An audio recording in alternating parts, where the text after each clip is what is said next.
Yo, what's up guys, it's me Jake here, and today we're going to be doing a part 2 of the Toxic Fanbases video. Now, before I get into this video, I want to talk about how I'm not talking about every single person that likes the series is automatically in this fanbase.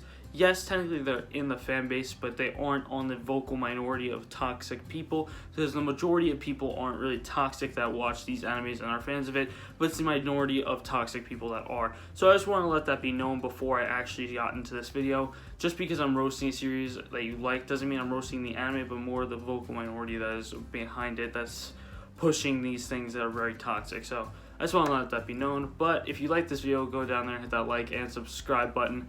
Also, if you like my content, you should check out my socials. I usually use Instagram or Twitter. So yeah, let's just get straight into this video. Haikyuu fans, or should I start with the 12-year-old girls that watch it? Now, when I'm talking about this, I'm talking about when they ship this guy and make it into this. Something that not everyone wants to see. Or this guy and into this. Another thing that not everyone else wants to see. They ship even the most random characters together, even if they don't even have a single line said towards each other, they'll ship them because they're best boy. Now, I don't really like this way of putting upon a fan base, because shipping every single character in a fan base isn't how it should go. And I also don't like how you shove it down everyone's throat that Haikyuu is the best thing you've ever watched, when it's not even really the best sports anime / manga ever created. Sorry. It's not really the best sports anime or manga even created, so I don't know what you're saying when it is the best anime / manga ever created. There's definitely better stories written. It's definitely a hype. It's definitely brings upon a story pretty well, and the characters are really interesting depending on what you're trying to do with them. Not make them out, but actually have a story driven with them. So I'm not trying to just say, oh, this is just bad because it's just yaoi clickbait, because technically it's not, but a lot of people take it as it is, purely because a lot of people, you know, like I said earlier, ship every single character in the show, no matter the age, even though they're like 15 to like 16, I think their normal ages are for like the show, 15 to 16-year-old boys, they ship every single one together. Now, I'm not just saying, oh, just because it's yaoi, it's bad. It's just annoying that seeing every time I go on Twitter, there is always like just Haikyuu ships everywhere I go. It's just not fun to see, and it's just so annoying when they just shove those things down your throat like there's no tomorrow, and there's nothing else better than it. Like, you guys keep racking up my mind on how you guys just ship these characters. Like, why are you shipping characters that are on completely different teams and will probably never see each other? It makes no sense to me. Like, there's legit no reason why that these ships should even be a thing. Like, there's no indicators that they can be a thing. There's nothing. It's just best boy, connect, bing bong bop, this is brain. That's just not how a ship should go. I get it if people ship things. Like, I'm not roasting shippers, because I don't mind shippers as long as they're not really like doing this with the fan base. I don't really mind them. Like, if they're on like a romance or a slice of life, it makes sense. Like, those are supposed to be some of the main things that are on there, or even a harem. Some battle shows I'm fine with too, if they show indicators towards the ship. But if they just randomly throw a ship out there with zero indicators of it possible, then it really makes no sense to me, and I don't see why this community does it this much. It really just brings upon something different in a community that is so toxic that I just don't get.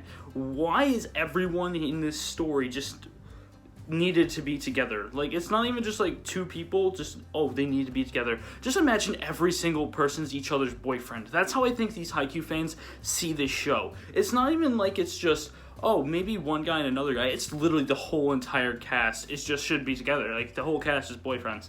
That's it. I have to say nothing else about Haikyuu. I don't know how you guys do this, and pushing it down people's throats is so annoying. I just want to let that be known. I'm not saying this is everyone in the fan base, but this select few just needs to just shut up. I'm sorry. I am so sorry. The next fan base I'm going to be talking about is a fan base that thinks this is peak fiction. Well, I think we all know that it really isn't, so we all know where that's going to be going, because that's just not peak fiction. That is actually pretty garbo. It's actually one of the most generic things I've actually read / watched in my life. Now, I'm going to say this, it's definitely a peak example of anime that is better than the manga, and the adaptation really saved the manga, because if you didn't know, this manga was actually about to be on the brink of getting canceled before the anime actually came out, because UFO Table really did amazing with the animation, and that's the only real selling point for this. Now, let me not get me bashing Demon Slayer too much, since there are things I like about Demon Slayer, like how there's not really too much plot armor, but I'm going to be talking about its fan base, who just overhyped the crap out of this series. Now, what I mean by that is they always just say it's the best, it's the best, it's the best. There's nothing better than it.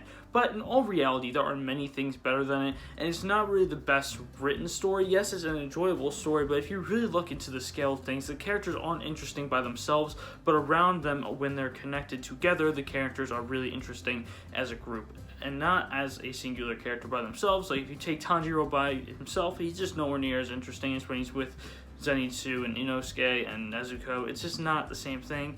So yeah, now I'm gonna be done.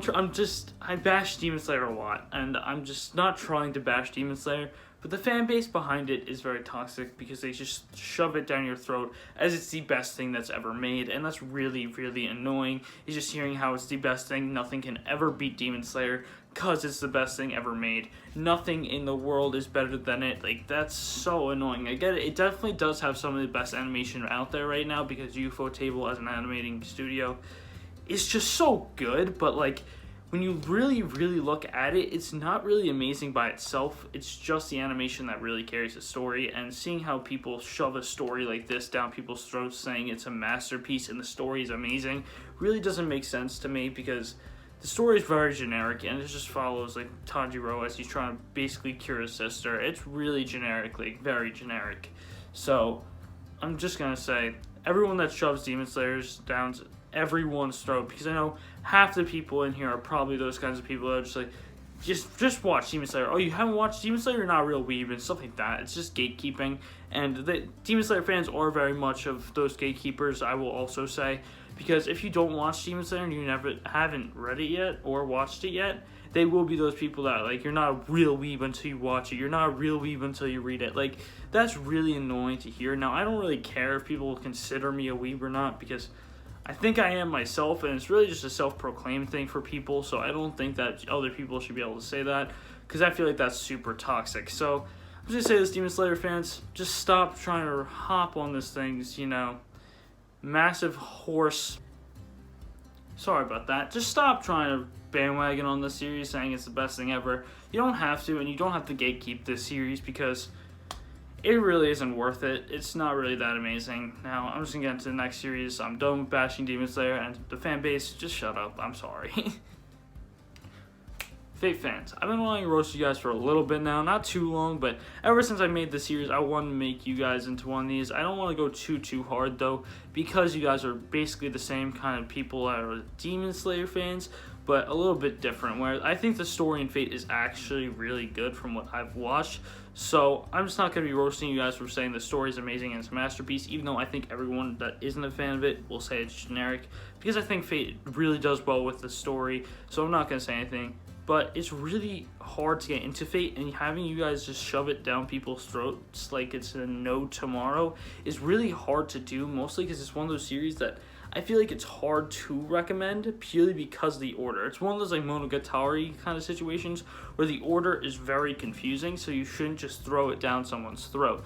Now, what do I mean by that? I mean, there's like Fate Zero, Fate Unlimited Blade Works, Fate Stay Night, then there's like Fate Go, there's Fate Apocrypha, there's the Heaven Feels movies, and it's really hard to really see and decipher which one goes where from just someone looking into the series who has not known anything about it. And if, of course, you have like a friend who's a really big Fate fan, that can help, but like, mainly it's really hard to recommend, and how much you guys force it down people is really annoying and kind of toxic, to the point where it's just like, I get it, you want us to watch Fate, you want us to play the gacha game, you want us to support Fate in all assets of our lives, you want us to give our lives to the Fate gods, but that's just not how it works. I think that you should just let them see how they like it from either one of the Fate things that they watch.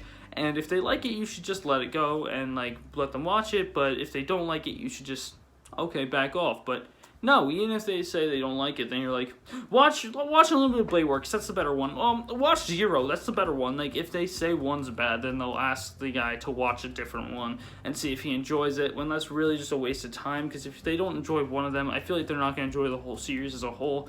But I've seen this happen quite a few times, so I just want to say that. And also, the gacha game is pretty trash, I've heard, until like chapter like 13 or 14, which is a decent amount of time to get to that point.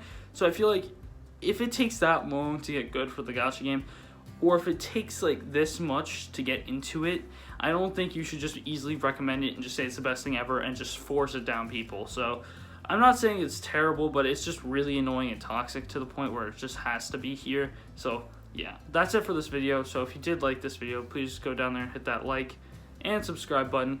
And if you like this video as well and like my content, please follow me on my socials of Instagram or Twitter. And yeah, I hope I see you guys next time, and peace!